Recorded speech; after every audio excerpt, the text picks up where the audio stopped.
So if you save $80 every month, if you save $80 every month at the same interest rates for the same number of years, do you know that you would have 33,185,000 naira at the end of 30 years, which is the equivalent to almost $100,000. That is not a joke. Wanna let you know, if you leave me, I don't know. Hi guys, good afternoon. It's afternoon where I am, and welcome back to my videos. To my regular subscribers, this is all I have for you. You guys know I love you, and if this is your first time watching any of my videos, you're welcome to my channel. My name is NdatseNdomo, and please just join us and be a part of the YouTube family. So today's video is one which has really been burning in my spirit to do. Like, I've really been wanting to do this video. Now, a friend of mine gave me a book, and ever since I started this book, even I as a finance person, knowing all I know, I have learned a lot of things from this book. Now, this book also made me to go and do a lot of research into like the things we do to keep our money, how often our money multiplies, and how we plan for our retirement, investment, and all those kind of things. So hence my title for today, which says, is your money working for you? Basically, we know that your primary source of income is making you money, right? So you are working for money for your primary source of income. Okay, that's fine. But is that money in turn working for you? Do you have a plan for your future? Do you have something to fall back on? How can you how can you make money work for you and not the other way around? Keep working for money every single day of your life. So I'm going to address this in this video, and please stay tuned. This is going to be the first part of many series, and let's just enjoy the video. I've written down my tips here as usual, and I'm going to be elaborating on my tips. So my very first tip for you guys is that my very first tip to help you make your money work for you is to save. I know, like, we all say save, but we really don't take it seriously. You need to take your savings very seriously. I bought a piggy bank recently, and even me, I haven't been using it. It's just when I open my drawer and I remember, oh, my piggy bank is there, and I just throw money inside it, and that's it. Till the next month, oh, my piggy bank is there, then I throw money. At least that even keeps me, you know, conscious about it. But what about people who would never even get a piggy bank? Of course, that's not the only way to save, and I'm going to tell you a better way to actually save other than your piggy bank. Now, as Warren Buffett said, you don't save what you have after you have finished spending. You spend what you have after saving. And I really resonate with this statement. It makes a lot of sense. Also, you need to realize that spending money is a habit, and so is saving money. It takes 21 days to develop a habit. So if you're conscious about it, trust me, you're going to develop a very good habit on savings. Now, when it comes to savings, did you know that if you saved, I did some calculations actually, and I'm going to be telling you some figures here that is really going to blow your mind. Now, did you know that if you save 10,000 naira, which is equivalent to about $30 every month, I did some research as well to see like the average interest rate that banks would give you on a savings account, and I'm using 6.5 roughly as a percentage, as an approximate percentage that a bank should give you. Some banks will give you less and some banks would give you more. You should actually look for the bank that gives you the best interest rate, which is annualized and not discounted on a monthly period. So you should actually look for the compound interest, which is higher and annualized. Did you know that if you save 10,000 naira every month, which is equivalent of $30 at 6.5%, which I have used for 30 years, at the end of that 30 years, you're going to have 11,061,000 naira, which is equivalent to $30,000. Oh, you don't think that is a lot of money? Well, let me tell you what is going to cost you much more than not having that money at the end of 30 years. Poverty and depending on other people for money, or running helter-skelter after your retirement age, and at your retirement age, what are you going to be doing? You don't have a primary source of income if you haven't followed these tips I'm going to give you. So you have to be depending on others. You have to be living from whatever you see, and you didn't work 30, 40, 50 years of your life to live like that. I'm pretty sure that that's not the plan that we all want for ourselves. So that's why I'm really bringing these tips to you guys. Now, that is 10,000 naira. I did it with 30,000 naira, which at least 40% of people can afford. 30,000 naira is almost is about $80. So if you save $80 every month, if you save $80 every month at the same interest rates for the same number of years, do you know that you would have 33,185,000 naira at the end of 30 years, which is the equivalent to almost $100,000. That is not a joke.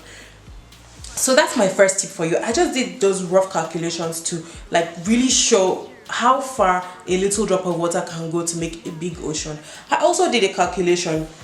Do you know that if you save 2,500 naira per week at approximately 500 at approximately 5% interest rate per month, you would have saved 4.5 million naira at the end of 30 years. It might sound like it's a small amount of money, but think about how these little savings are accumulating into your long-term funds. So that's my first tip for you guys. We all really need to focus on savings, and we need to be really, we need to be practical about it. We need to be conscious of it, and we need to really plan to do it. Now, that's my first tip for you guys.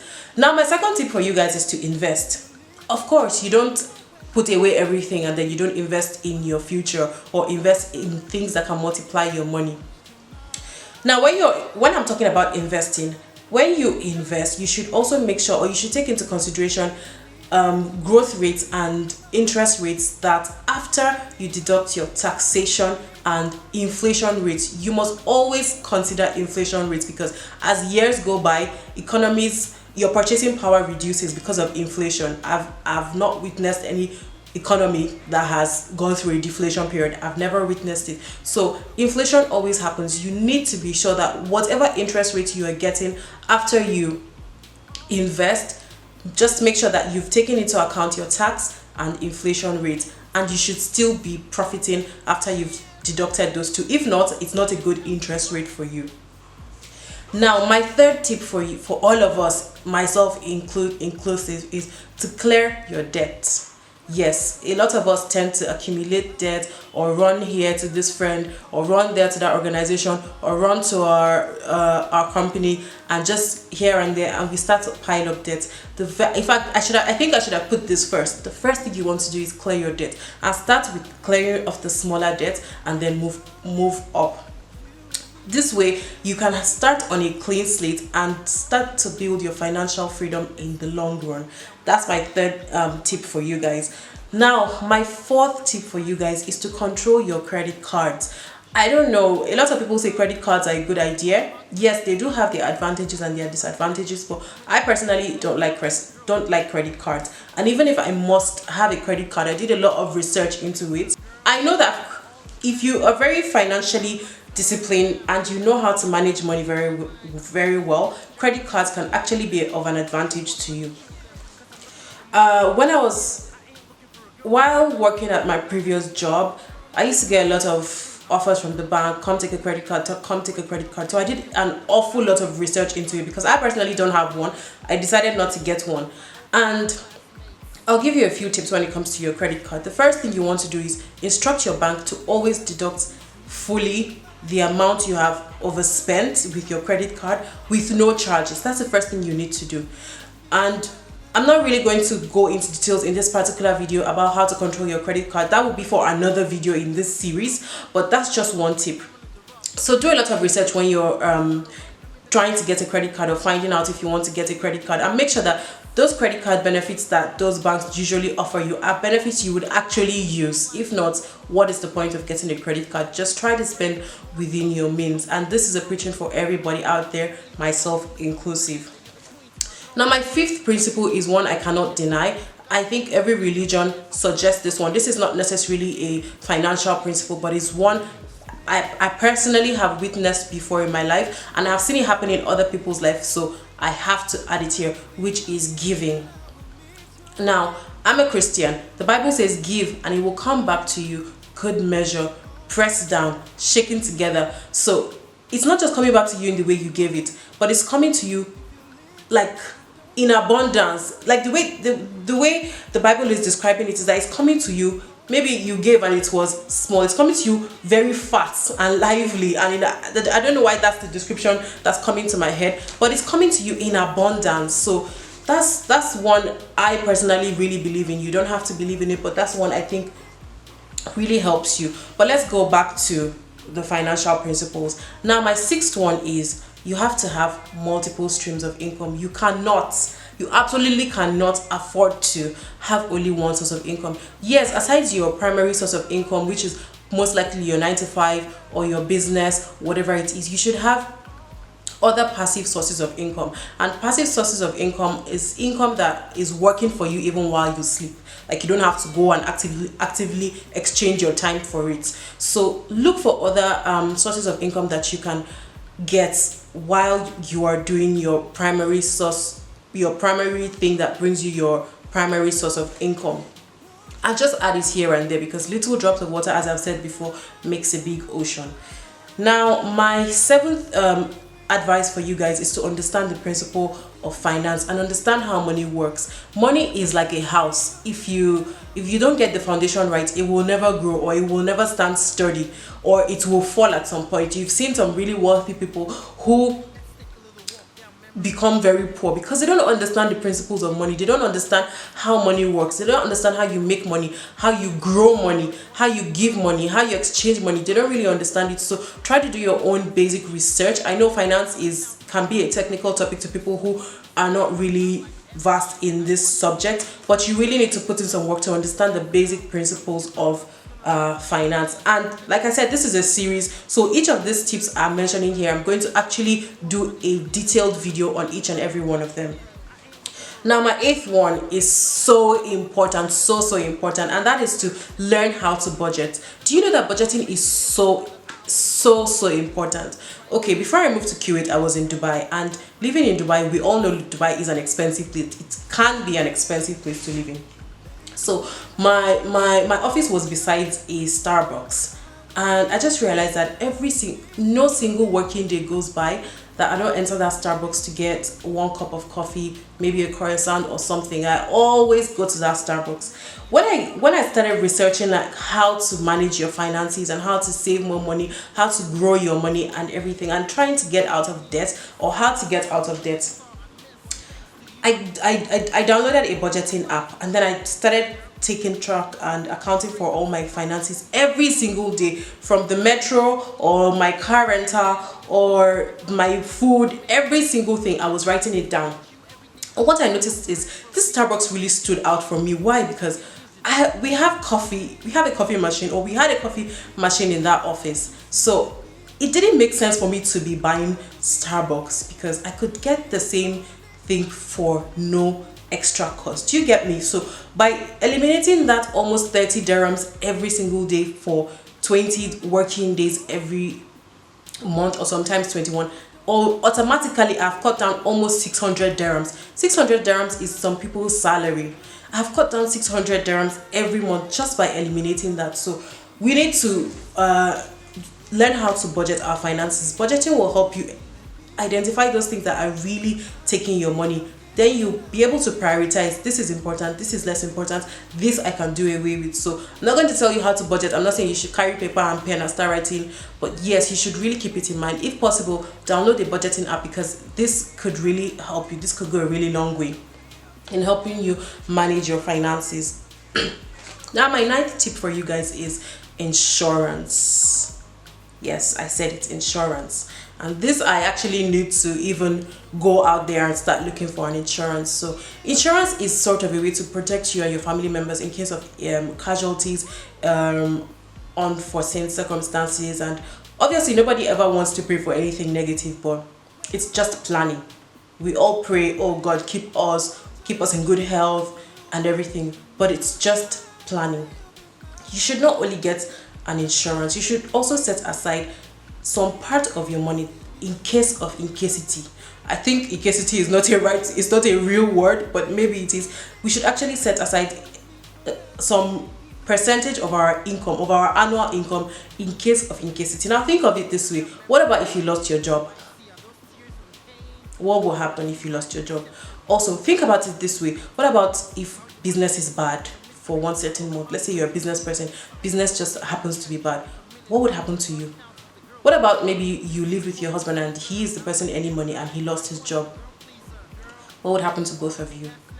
So all this budgeting and insurance, taking into consideration anything that could happen to you, would really go a long way in helping you and me manage our finances. And now my last tip, I really don't want to make this a long video. My last tip for you guys is to have a goal. Why are you managing your finances? What is it leading up to? What are your investment goals? What are your saving goals? What are your giving goals? What are your budgeting goals? You need to have, like, if you're not conscious about it, unfortunately, there is nothing I'm going to sit down here and tell you guys that is going to help if we are not conscious of all these things I've mentioned. Now, don't get me wrong, I'm not a saint. I as well have aspects of my finances I need to deal with, but the first step is being conscious about it. Another quote that I really want to drop in this video is, don't go broke trying to look rich. Control your spending. This is my tip number 4. Don't go broke trying to look rich. Make sure you control your spending. You know what you're spending money for. Have you ever thought of, have you ever hung out with like really wealthy people? Have you ever? Or let's say your dad is a wealthy person, or your parents are wealthy, or you just know a wealthy person. Have you ever hung out with them? Okay, fine. I remember I have a friend who is wealthy, and whenever we would go to Starbucks to get coffee, he would always ask like, don't you guys have a discount? I have my credit card.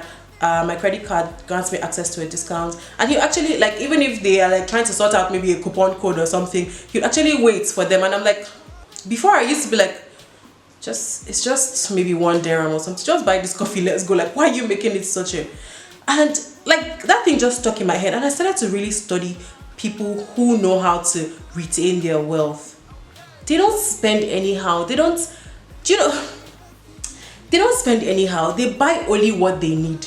They don't try to appear. Rich people stay rich by trying to look poor, while the poor people stay broke by trying to look rich. Don't go out there trying to impress others or trying to buy things that you don't think you need at the moment. I'm not saying you shouldn't enjoy yourself once in a while. It's your finances and it's your money, however you choose to spend it. But I just thought to bring this video to you guys today because I really learned a lot from my research and from studying this book and from my own personal experience, from my MBAs in finance and from my chartered accountant profession and my career in management as well. I've really learned a lot, and I just feel like, you know, that's the basis of this my YouTube channels, to impart knowledge to you guys and to inspire somebody, to motivate somebody. So I really hope you guys have learned a thing or two from this video. And so we are at the end of it. I think it's going to be a really long one. I hope not, but we are at the end of it. So that's it for this video, guys. If you like this video, don't forget to give me a thumbs up. Subscribe to my channel, please. Click the red button down below. You would always get a notification anytime and every time I post. Also, click the red button beside the bell button beside it, so you'd always get notifications. And until my next video, guys, I'm NdatseNdomo on Facebook, Snapchat, Twitter, Instagram, and of course, YouTube here. Love you guys and see you in my next video. Bye. Moment of silence for all the money we haven't saved. Lord Jesus, come and save your people. Bye. Last now, please forget the rules and the guidelines. Forget the haters jeering on the sidelines. Let them choke on the awards while they chew them. Cause I'm looking at the mother of my children. I ain't looking for a girl to have a nice time. No.